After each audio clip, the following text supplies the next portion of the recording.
Christian, un jeune homme de 18 ans, était l'étoile montante de son école. Brillant, charmant, et fils d'une famille aisée, il semblait avoir tout pour lui. Pourtant, au fond de lui, il portait un secret qui le distinguait des autres, il était homosexuel. Depuis plusieurs mois, Christian était obsédé par Boris, un camarade de classe au physique parfait, qui attirait l'attention de toutes les filles. Malheureusement, Boris était hétérosexuel et menait une vie chaotique, loin des valeurs de Christian.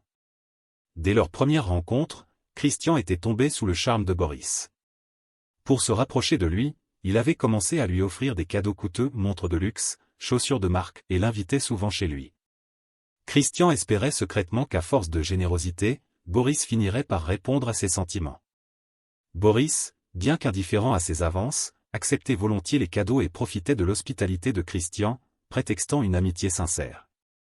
Un jour, Christian avait invité Boris à passer un week-end dans la maison secondaire de ses parents, située au bord d'un lac pittoresque. Pendant ces 2 jours, Christian s'était efforcé de créer des moments uniques, dîner aux chandelles, balades en bateau, et discussions profondes sous un ciel étoilé.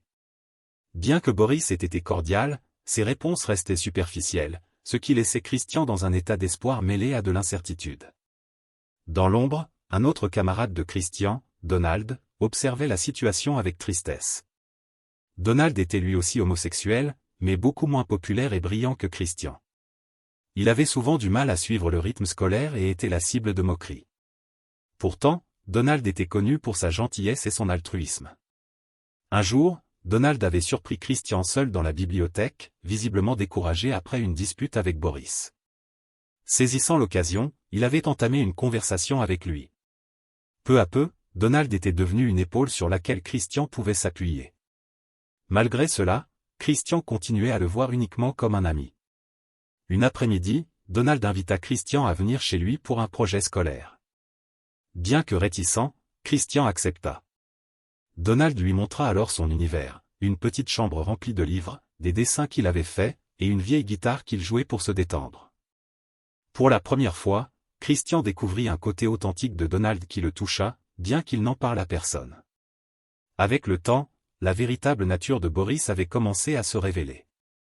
Il exploitait Christian, exigeant de plus en plus d'argent et de cadeaux. Un jour, lorsque Christian avait refusé de répondre à l'une de ses demandes, Boris l'avait menacé de révéler sa sexualité à toute l'école.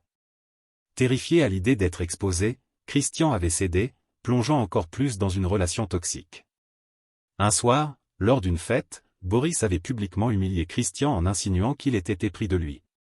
Bien que cela ait provoqué des rires parmi les autres, Donald, présent dans la pièce, avait rapidement réagi en confrontant Boris. Cet acte de courage avait marqué un tournant pour Christian, qui commençait à réaliser à quel point Donald tenait à lui.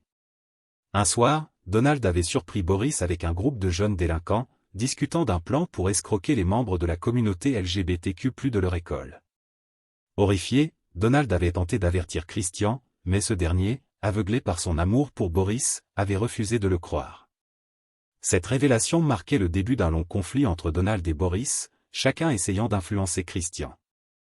Un jour, Donald suivit discrètement Boris et ses complices jusqu'à un entrepôt abandonné. Là, il assista à une transaction suspecte impliquant de faux documents. Donald réalisa alors que Boris était bien plus dangereux qu'il ne le pensait. Malgré la peur, il recueillit des preuves sous forme de photos et d'enregistrements audio.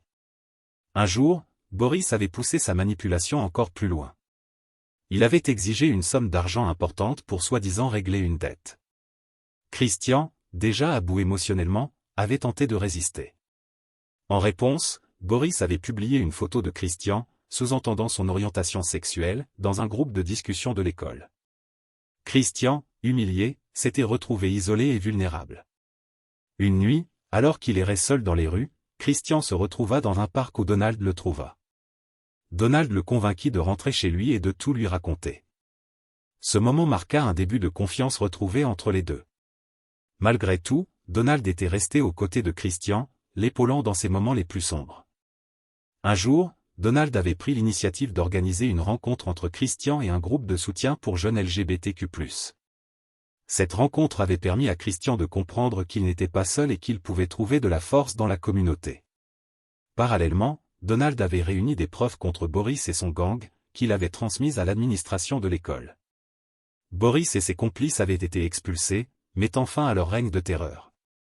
Libéré de l'emprise de Boris, Christian avait enfin ouvert les yeux sur la personne qu'il avait toujours soutenue. Donald, avec son humilité et sa bonté, était resté constant, même lorsque tout semblait perdu. Peu à peu, Christian avait commencé à voir Donald sous un jour différent. Leur relation, d'abord basée sur une amitié sincère, était devenue un amour profond et réciproque. Christian et Donald avaient décidé de vivre leur relation ouvertement, inspirant d'autres jeunes de leur école à accepter qui ils étaient.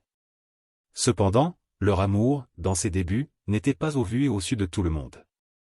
Pendant des mois, ils avaient choisi de garder leur relation privée, se contentant de moments intimes loin des regards indiscrets.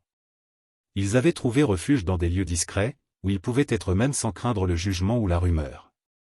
Lors de la remise des diplômes, Christian prononça un discours courageux dans lequel il remercia Donald pour son soutien indéfectible. Ce moment marqua un nouveau départ pour eux deux, alors qu'ils envisageaient un avenir plein de promesses et de bonheur partagé. Ce qu'il faut retenir de cette histoire est qu'il faut aimer une personne qui vous aime en retour. L'amour ne se résume pas qu'au physique. Il est bien plus profond que ça. Si cette histoire t'a inspiré, n'hésite pas de t'abonner et d'activer la cloche de notification afin de recevoir des contenus plus inspirants. Si tu es gay, ce n'est peut-être pas de ta faute, le plus important est qu'il faut s'assumer et accepter cela, tout en menant une vie pure.